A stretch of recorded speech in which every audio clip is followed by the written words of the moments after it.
Hola mis amores, welcome back to my channel. If you're new here, I'm Alicia. Welcome to the family. Today I'm coming at you with a very small book haul. Well, no, we got quite an array of books here. Yes, if you aren't aware, I did break my book buying ban this year and I decided to focus on buying more intentionally rather than prohibiting myself from buying books at all. I think it's good to just have a healthy relationship with money, have a healthy relationship with spending, and just have a healthy relationship making choices. And I think part of that is not prohibiting myself from something that brings me joy, but rather, taking a closer eye and inspecting it and seeing what the patterns are. Additionally to that, I've been reading a lot more, so I really want to make sure that when I buy books, I end up actually reading them and then going on from there to see if I need to purchase more or want to purchase more. So I do have quite an array of books for you across various different genres, but I'm very excited because a lot of the books today are from Latin American authors, so that makes me excited. So yeah, without any further ado, let's get right into the video. So I am missing a book and I don't know where I left it, but it's the book that I most recently finished reading. So you'll hear more about it during my July wrap-up, which will be coming. So it was a nonfiction book and it's called Tell Me How It Ends, an essay in 40 questions. And this is by Valeria Luiselli. And she is a Latinx author here in the United States. And in this essay, she's able to sort of illuminate light into the immigration process and into the hemispheric refugee crisis that we are having with kids from Latin America migrating to the United States, fleeing violence from their home countries. So it was very touching, very illuminating. My parents were immigrants themselves, and even though there's some shared experiences there's definitely so much that I learned. So yes, I love the book, gave it 5 stars, but I'll talk about it more during my July wrap-up. So with that being said, I wanted to start with the one and only ARC that I've ever received, and I received this back either late June or early July, and it's called False Witness by Karen Slaughter. I ended up reading Pretty Girls last year and really enjoyed it. I think it was like a 4, maybe 5-star read for me, I can't remember. I just remember it being very graphic though and very violent.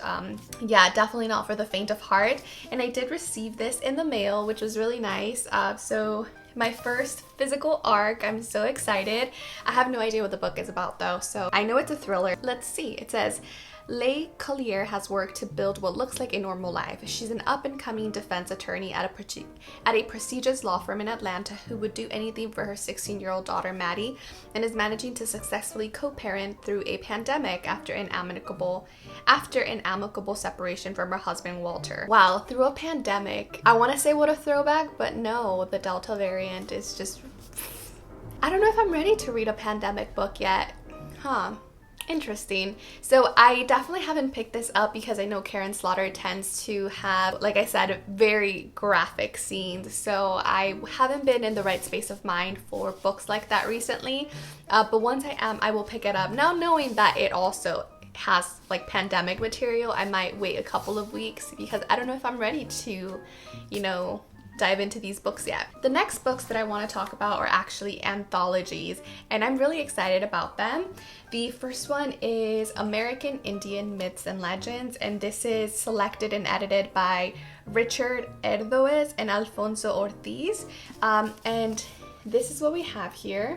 So this awesome anthology contains more than 160 tales from 80 tribal groups. Lately, I've been really into a lot of myths and tales. A couple of weeks ago, I finished reading a short collection of myths and tales from all over Asia, and I found them to be incredibly darling. Some of them were super interesting. They were rooted in like cultural identity and cultural history, and so that I got to learn a little bit more from those different countries that I did read about. So I'm hoping to gain more insight into Native American myths through this. It does take me a while to read anthologies because I usually read one story every night, and this one has 160 tales, so we'll see how long it takes me to get through it, but I'm just really excited.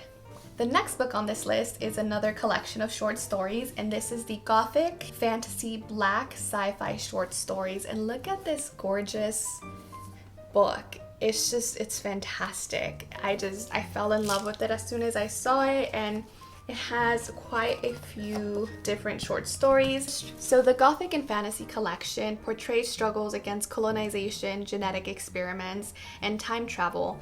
This volume brings together a diverse selection of sci-fi stories from proto-science fiction such as Sutton Griggs' Imperium in Imperium, and W.E. Du Bois' early classic The Comet, to stories written by modern authors as well as a new introduction. This anthology provides a long overdue look into compelling futures of humankind told by Black voices. When I saw this at the store, I read the foreword, and it was written by Temi O. He mentioned Octavia Butler and Eddie Okorafor, and as soon as I read that, I was like, oh, I need to have this book and I need to read these short stories.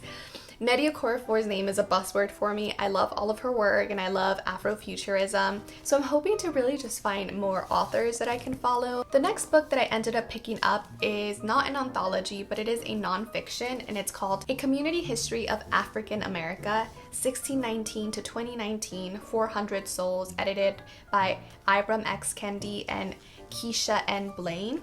And this one also has a beautiful cover. Look at that. So I ended up picking this one up to learn more about history. I feel like history really informs the present, and a lot of times we need to learn from our past mistakes and from our history. And also to supplement my ongoing anti-racist learning. It is a journey, it is something that doesn't stop. So I want to continue learning, I want to continue growing. So I did pick this one up. Again, I don't know how long it will take me to read it because I do believe it's told in sections. So it says, a chorus of extraordinary voices tells one of history's great epics, the 400-year journey of African Americans from 1619 to the present. 90 brilliant writers, each of whom takes on a brief period of that 400-year span. The writers explore their periods through a variety of techniques: historical essays, short stories, personal vignettes, and fiery polemics. I don't know what a polemic is. They approach history from various perspectives, through the eyes of towering historical icons or untold stories of ordinary people, through places, laws, and objects, while themes of resistance, struggle, of hope, reinvention course through the book. Yes, so there's 99 writers who are all listed in the back, and they each take a section of history. So I'm just really excited to dive in. This is one that I see myself just studying and reading through, and I'm sure that I'll have so many questions as I read through that I'll probably Google things and do side reading. So this will probably take me a few months to read, just because I want to make sure that I'm actually learning and taking in information rather than just plowing through it. That's never something that I would like to do, especially when it comes to reading about history. So super excited to start diving into this one soon, very soon. So my camera does this weird thing where it only lets me film in increments of 15 minutes. So I have to make sure that I don't keep babbling while my camera is no longer recording. Anyway, the next book that I ended up picking up is one that I'm actually still reading, and I'm only about a third in or so. And this is The Undocumented Americans by Carla Cornejo Villavicencio, and so far I'm really enjoying it. I love the way that Carla presents information. Her writing's spectacular, but she's also very funny and witty, but also very straightforward. She doesn't mince things, which I love. It's very straightforward. And in this book, Carla writes down and shares stories and experiences of immigrants that have come to the United States. And what I really love is that, it's our friends and our neighbors, and it's ordinary people. It's not an idolized version of their events. It's what they're living through, their struggles, their successes, everything that they're going through. I love that she was able to put this together. Honestly, some parts of it really hit home because my mom was an immigrant herself, and it's just great to see like parts of her story reflected in this. And I think that's so important, right? To read varied experiences in a different outlets, not just what you get in the media. I truly believe that books are tools of empathy, and I'm really loving this. I also think that this is going to be a 5-star read for me. The next book that I ended up picking up is part of my long-standing obsession with Jeff Vandermeer. So he did publish this young adult book, and I just had to have it. Usually I do wait until his books are in paperback, but I just saw it and I had to pick it up, so I did. And this is A Peculiar Peril, and it is, I believe, his first young adult book. I've heard really weird things about this. Like, I know he tends to write weird stories, but I've heard that this is one of the weirdest. I can't wait to get some of that weirdness. So literally on the back it says, warning, this book is not normal. I don't really know what this book is about, but whenever I feel like picking it up, I am excited to just dive into it. It feels like it might be a little bit more confusing than your regular Jeff Vandermeer book, but we'll see. I'm also currently rereading Annihilation to continue through the Southern Reach trilogy. I'm about 30% through my reread of Annihilation, and I'm hoping to be done by the end of this week. The next book that I ended up picking up is The Shape of the Ruins, and this is by Juan Gabriel Vázquez. And Juan Gabriel Vázquez is a Colombian author, and I believe this is political fiction. So this year I've been trying to read more diversely in general, but I realized that in my search to read more diversely, I included a lot of Latinx authors that live in the United States, but not a lot of Latin American authors that reside in their native countries. So I decided to start picking more of those up, and you will see the next couple of books are all Latin American authors. So I don't really know what this is about, but I saw it, I read the back, and I was like, I need to read that. So when a man is arrested at a museum for attempting to steal the bullet-ridden suit of a murdered Colombian politician from an exhibit, few notice. But soon this thwarted theft takes on greater meaning as it becomes a thread in a widening web of conspiracy theories about political killings and historical secrets. And it haunts those who feel that only they know the real truth behind the assassinations.